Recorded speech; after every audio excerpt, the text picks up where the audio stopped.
السلام عليكم أصدقائي، مرحبا بكم في قناة أخبار مدريديستا. وإذا كنت من محبي ريال مدريد لا تنسى الإعجاب بالنشرة والاشتراك في القناة ليصلكم كل جديد يوميا. ونبدأ بالصلاة والسلام على رسول الله. أجرى ريال مدريد صباح اليوم ثاني حصة تدريبية له في مدينة فالديبياس ضمن استعداداته المكثفة لانطلاق الدوري الإسباني، حيث يواجه الفريق الملكي نظيره أوساسونا يوم 19 أغسطس في الجولة الأولى من الليغا. وشهدت التدريبات غياب 4 لاعبين هم فيرلاند ميندي، جود بيلينغهام، إندريك وماستانتونيو، الذي سينضم إلى الفريق في 14 أغسطس بعد بلوغه السن القانونية 18 عاما. لتعويض هذه الغيابات استدعى المدرب تشابي ألونسو عددا من المواهب الشابة، من بينهم الظهير دييغو أغوادو والمهاجم دانيال يانيز، بالإضافة إلى الموهبة البارزة تياغو بيتارتش. ويعمل تشابي على رفع وتيرة التدريبات يوما بعد يوم بهدف إعداد الفريق بأفضل صورة ممكنة قبل بداية الموسم. الصحيفة أكدت أن مندي يواصل برنامجه العلاجي ويتدرب في صالة الألعاب، لكنه يبقى مهددا بالغياب عن الجولة الافتتاحية. أما بيلينغهام الذي خضع لجراحة في الكتف منتصف يوليو سيغيب ما بين 10 إلى 12 أسبوعا. وإندريك تعرض لانتكاسة حالت دون إعارته إلى ريال سوسيداد، ويركز حاليا على استعادة لياقته تحت إشراف الطاقم الفني، لكنه لن يشارك في ودية الفريق المقبلة ضد تيرول في إنسبروك يوم 12 أغسطس.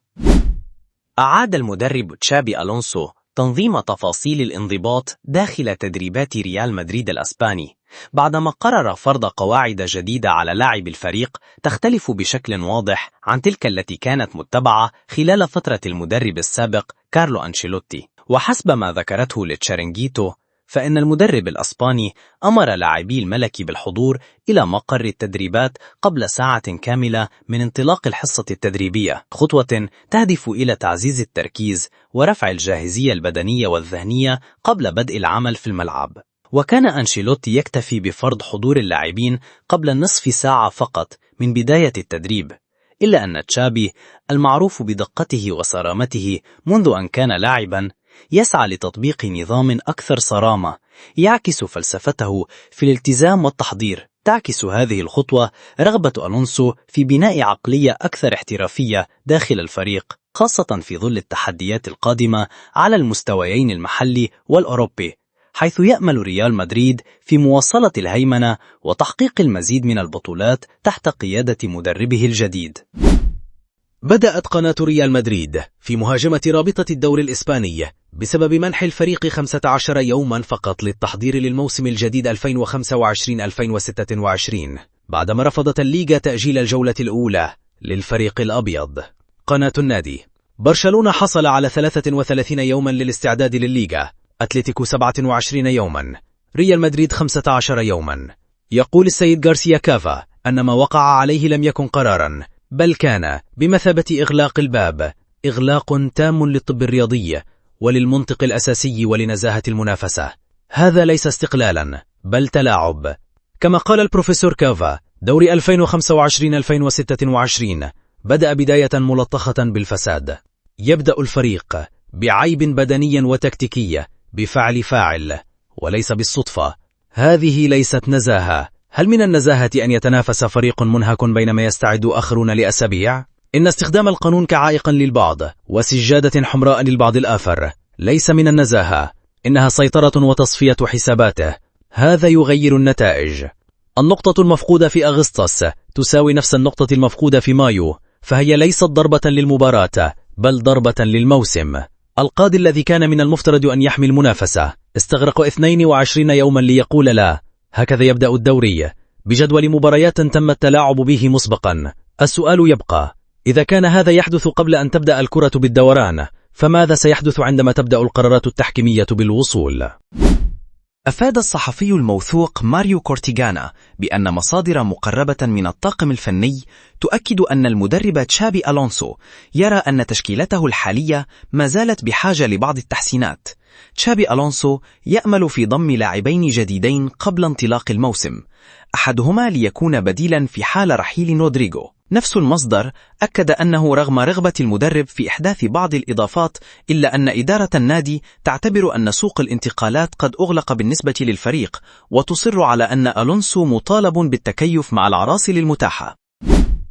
بحسب صحيفة آس الإسبانية، يتحرك نادي مانشستر سيتي بقوة لتجديد عقد نجم خط وسطه رودري هرنانديز في ظل تصاعد اهتمام ريال مدريد بضمه مستقبلا، وينتهي عقد الدولي الإسباني الحالي في صيف 2027، مما يمنح النادي الإنجليزي عاما واحدا فقط للمناورة بنهاية الموسم المقبل.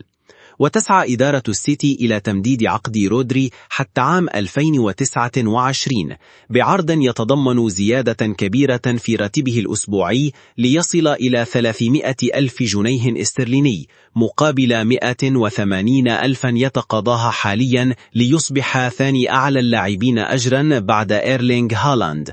يعد رودري ركيزة أساسية في مشروع بيب غوارديولا، وهو ما ظهر جليا خلال غيابه بسبب الإصابة، حين فقد الفريق توازنه في عدة مباريات.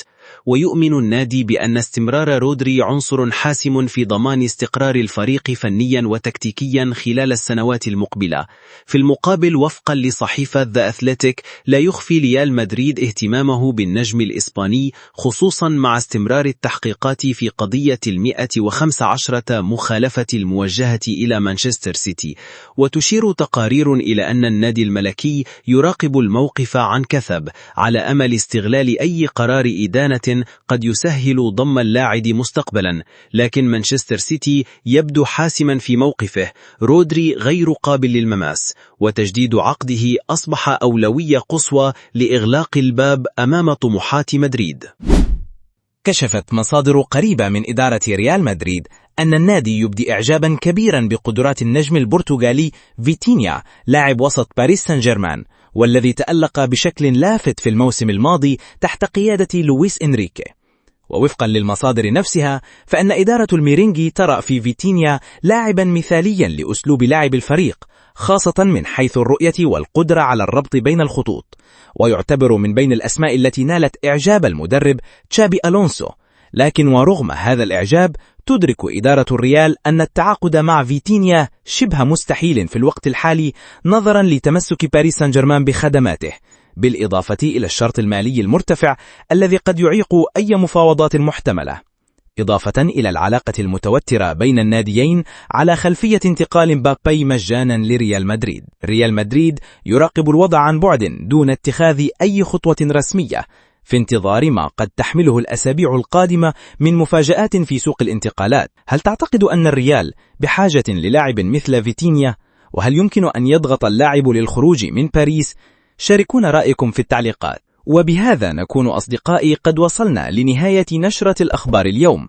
لا تنسوا الإعجاب بالنشرة والاشتراك في القناة ليصلكم كل جديد، وإلى اللقاء.